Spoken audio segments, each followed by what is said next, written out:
Good morning, all of you. In the previous lectures, we have started the SFM number 20 paper and we have completed the first and second, 2A and 2B. Now we are in the 2C. 2C is a theory question. No? It's a theory question, very important theory question. For your career, it's very important. Peer-to-peer lending and crowdfunding are same and traditional methods of funding. Do you agree? Justify your stand. Okay, it's a very intelligent question. It's not a straightforward question. Look at this. Peer-to-peer lending and crowdfunding are safe and traditional methods of funding. One should not be misled by seeing the word called as peer-to-peer. Normally, peer-to-peer, peer pressure means we are calling it as a colleague, our student, colleague or our friend in the class. So that is called as a peer-to-peer lending. That means both are in the equal standing. Here, peer refers to equal standing. Peer refers to equal standing. It is not that both are into the same business. It is not that both are doing the same business. Okay, so we should not mislead by the term called as peer-to-peer lending. And crowdfunding are same. Peer-to-peer lending and crowdfunding are same. The first point of the answer is no. No, peer-to-peer lending and crowdfunding are not the same. Peer-to-peer lending and crowdfunding are not the same. Peer-to-peer lending and crowdfunding are not the same. And crowdfunding are not the same. Funding are not the same. Peer-to-peer lending and crowdfunding are not the same. Crowdfunding is a much wider than the term peer-to-peer lending. Crowdfunding is much wider than peer-to-peer lending is one form of crowdfunding. Peer-to-peer lending is one type or one form of crowdfunding. One form of crowdfunding. Okay, peer-to-peer lending is one form of crowdfunding. Peer-to-peer lending and crowdfunding are not the same. Crowdfunding is a much wider term. It is peer-to-peer lending is only one form of crowdfunding. This is what the basic point was, and they are not traditional methods of funding. Both are innovative methods and modern methods. Okay, peer-to-peer lending and traditional and crowdfunding. Peer-to-peer lending and crowdfunding. Peer-to-peer lending and crowdfunding are not the traditional methods of finance. Are not the traditional methods of funding. Are not the traditional methods of funding. They are modern methods of funding. They are modern or emerging. They are modern or emerging methods of funding. They are modern or emerging methods of funding. They are modern or emerging methods of funding. This is what the point was. They are modern or emerging methods of funding. They are not the traditional methods. Traditional method is what? Traditional method has an intermediary. Basically, crowdfunding is all about disintermediation. Crowdfunding or is about disintermediation. That means what? To eliminate. That means the object is to eliminate the mediator. The object is to eliminate the grandfather mediator. Who is the grandfather mediator? Bankers.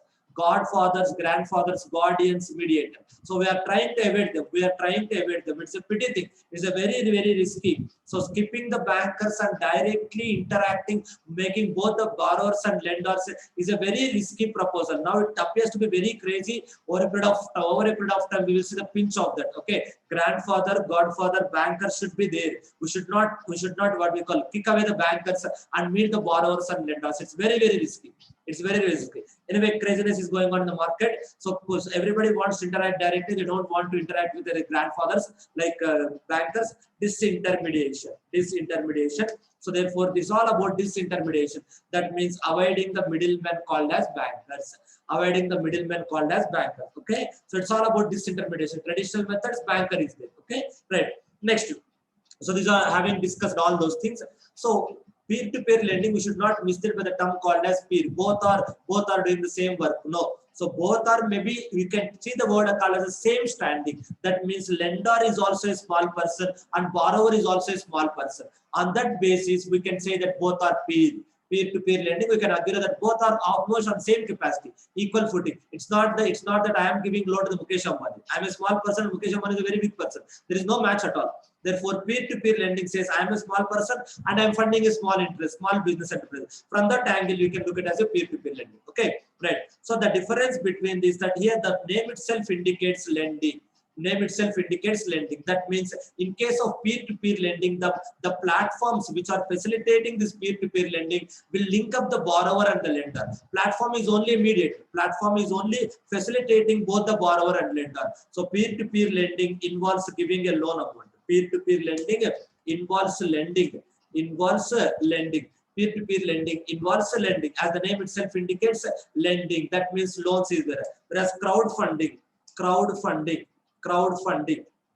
So crowdfunding usually involves equity.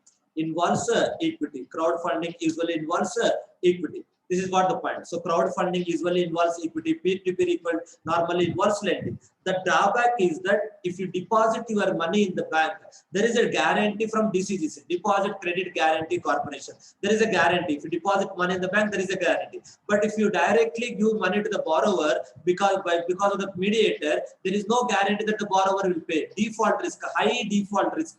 There is a high chances of default risk. Small persons cannot bear it. Small persons cannot bear it. High chances of default. So therefore, if you look at the RBI regulations, as per the RBI regulations, maximum a person can lend is 50 lakhs. As per the RBI regulations, the maximum a person can lend, is rupees 50 lakhs. Right? Is rupees 50 lakhs. Okay. The maximum a person can lend is rupees 50 lakhs. And moreover, if a person is lending more than 10 lakhs, he should produce a certificate from the chartered accountant saying that his net worth is minimum 50 lakhs. Okay. Any person who is lending rupees 10 lakhs or more, lending rupees 10 lakhs or more, shall submit a certificate from chartered accountant, shall submit a certificate from CA certifying his minimum net worth of 50 lakhs, minimum net worth of rupees 50 lakhs, This is what the point. Okay, right. So therefore, peer-to-peer lending, as the name itself indicates, is a lending. It is regulated by the RBI, and it is the platforms which are facilitating the peer-to-peer lending is treated as an NBFCs by the RBI. Okay, platforms which are websites. For your understanding, platforms are websites which are facilitating peer-to-peer lending are treated as NBFCs. So therefore, the moment you see the word called as NBFCs, RBI will come to the picture. Okay, normally crowdfunding involves equity. As of now, apart from the RBI regulations, there is no SEBI regulations. Initially SEBI thought of introducing some regulations to the crowdfunding, and they thought of bringing the crowdfunding in something called as alternative investment funds. SEBI has one concept called as alternative investments. Apart from the mutual funds, they have some concept called as alternative investments. So SEBI has thought of bringing that crowdfunding into the purview of the alternative investment funds. But there are a lot of criticisms against that, because this is facilitated. All this peer-to-peer lending and crowdfunding, one of the fundamental pillar is that free from regulations, free from disintermediations, and there is no minimum size. If you go to the alternative investment fund, there will be minimum size of lending, say up to 1 crore, minimum 1 crore of lending. That may not be possible. In these two cases. Therefore, SEBI has dropped out of this lending for various reasons. So as of now, the conclusion is that there are no SEBI regulations directly addressing the crowdfunding. As of now, the legal framework is only RBI guidelines relating to NBFCs. Right? Now, that is what the point.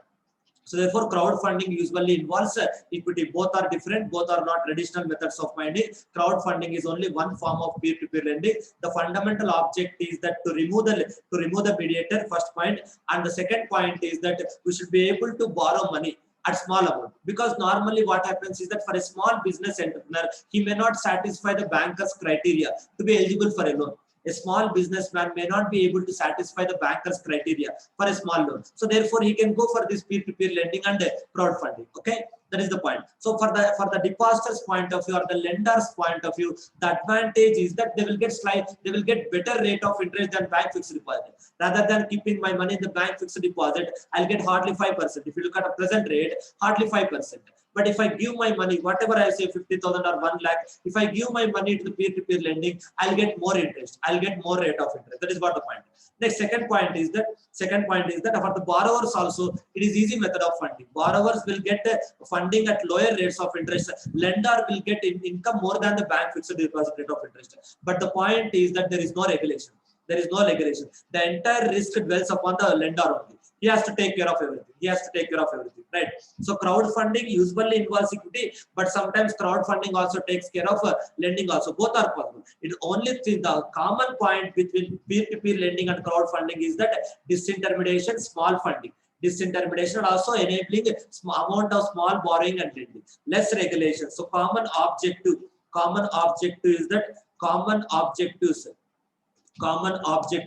whether you call it as a peer-to-peer lending or crowdfunding, the common objectives are, first point is that less regulation, no intermediary, next, no intermediary, no regulation, enabling small amount of borrowing, and lending. Enabling small amount of borrowing and lending. This is what the point. Customized transaction. Since there is no intermediary, borrower and lender can directly interact. Lender can give the money only if the lender is fully satisfied about the borrower. That is one point. Enabling small amount of borrowing and lending. Okay, facilitating funding at lower rate of interest for the borrowers and ensuring more rate of return, so higher rate of return to the lender. This is what very interesting topic, peer-to-peer lending and crowdfunding, right? So it's a very vast topic. A lot of misconceptions are there. There is no clarity. A lot of misconceptions are there. By looking at the market reality of misconceptions only, the question has been framed. It is the right time for this question. Forgot about whether you attempt this question in the exam or not. So even though you might not be able to attempt this question in the exam, but after the exam, go and do a lot of research on the internet. Like this, there are many questions in the exam paper. Not only in this paper, many times there are questions in the exam paper which are hot topics.